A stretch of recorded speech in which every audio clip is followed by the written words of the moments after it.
Ciao tout le monde, moi c'est Noah. L'autre jour, durant mes heures perdues sur YouTube, je suis tombé sur un top 5 des youtubeurs les plus détestés. Je me suis d'abord dit que c'était une idée totalement stupide, surtout vis-à-vis des youtubeurs en question, mais quand on y pense, c'est un peu pareil partout, et surtout dans les jeux vidéo. Et je parle pas des vieux jeux pourris de 1990 sur lesquels personne n'y joue, mais bien des gros jeux sortis pour la plupart récemment. Je précise avant tout que ce classement, entre guillemets, est le résultat d'un avis neutre, en tout cas j'espère, qui est constitué du mien et de celui de ma petite communauté.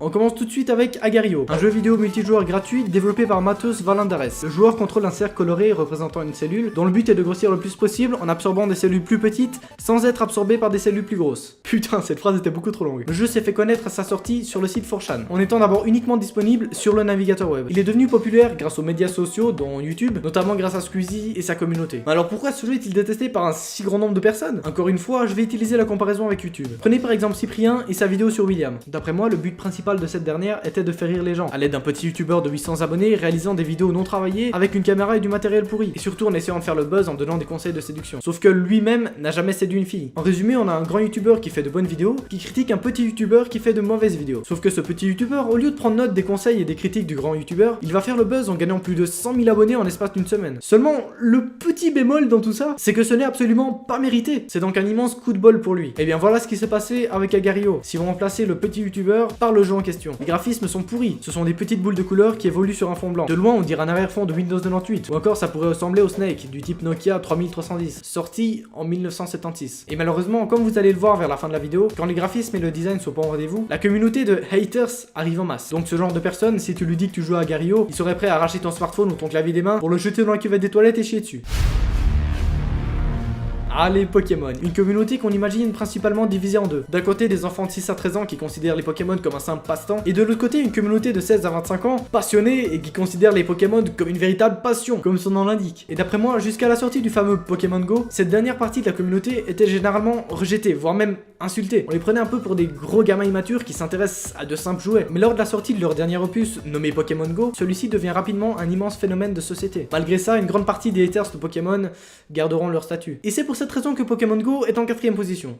Vous m'avez pas compris? C'est normal. Moi-même quand je suis en train de lire le script, je comprends rien.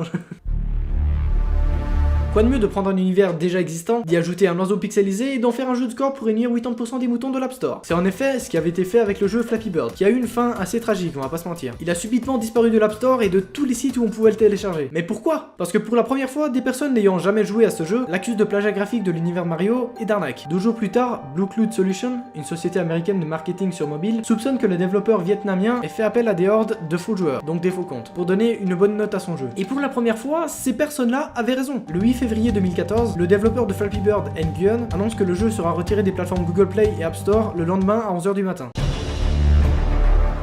Les MOBA. La plupart des multiplayer online Battle Arena, dites MOBA, sont apparus dans une époque où les jeux vidéo commençaient réellement à faire leur apparition, avec la sortie du jeu League of Legends. Et vu que les gens ont généralement peur de ceux qui connaissent pas, des centaines de reportages sur les méfaits des jeux vidéo ont été réalisés, prenant à chaque fois le jeu League of Legends comme exemple, avec ce fameux cliché du geek plus tuleux, sans amis qui, vu que sa vie réelle c'est de la merde, décide de s'isoler dans sa grotte et d'incarner un dragon ou un elfe, et de tuer virtuellement des gens.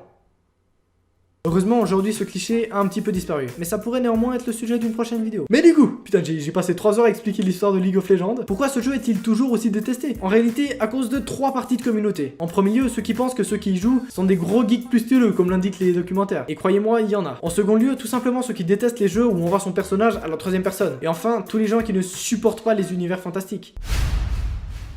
Minecraft. Minecraft est un jeu vidéo de type bac à sable développé par Marcus Persson, alias Notch, puis par le studio de développement Mojang. Ce jeu vidéo plonge le joueur dans un univers généré aléatoirement et composé de voxels. Il y a plein de points qui font que Minecraft est très détesté. On peut par exemple prendre le fait que quand on pense à Minecraft, certains pensent à un gros kikou de 8 ans qui joue sur le PC à sa mère. Ou encore un monde cubique où le but est de casser des blocs pour se faire une maison. Mais du coup ils se demandent quelle est l'utilité de le faire dans un jeu vidéo si c'est pour imiter la vraie vie. Mais la plupart, en tout cas je crois, détestent Minecraft à cause de son design graphique totalement pourri, même si d'autres trouvent que ça a son charme, et que la variété du gameplay compense largement ce problème. C'est assez difficile pour moi d'avoir un avis neutre à ce sujet, mais juste à toutes ces personnes qui considèrent Minecraft comme un jeu à ne jamais jouer ou à ne jamais tester. Je dis pas que vous devez y prendre goût, mais sachez que Minecraft, c'est aussi ça.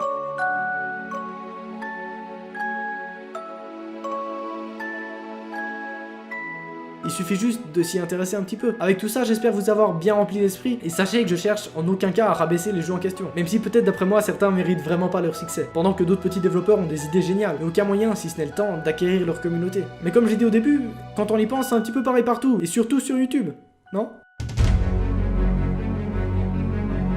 Avant de vous quitter, j'aimerais juste vous demander une seule chose. C'est rien, mais pour moi, ça représente énormément, je vous le promets. Et ceux qui sont abonnés à ma chaîne depuis longtemps savent que je demande jamais, mais vraiment jamais, ce genre de choses. Parce que pour moi, vous êtes sur YouTube pour vous divertir et pas pour recevoir des ordres. Mais pour une fois, je vous demande juste de partager cette vidéo. Vous cliquez juste ici et vous faites votre choix. Et je vous promets que ça m'aidera énormément si beaucoup de personnes le font. Bref. Sur ce, j'espère infiniment que cette vidéo vous aura plu. N'hésitez pas à me suivre sur Twitter, ça serait super sympa. Et on se retrouve à très bientôt pour une prochaine vidéo. D'ici là, prenez soin de vous, c'était Noah, allez, ciao, bande de geeks.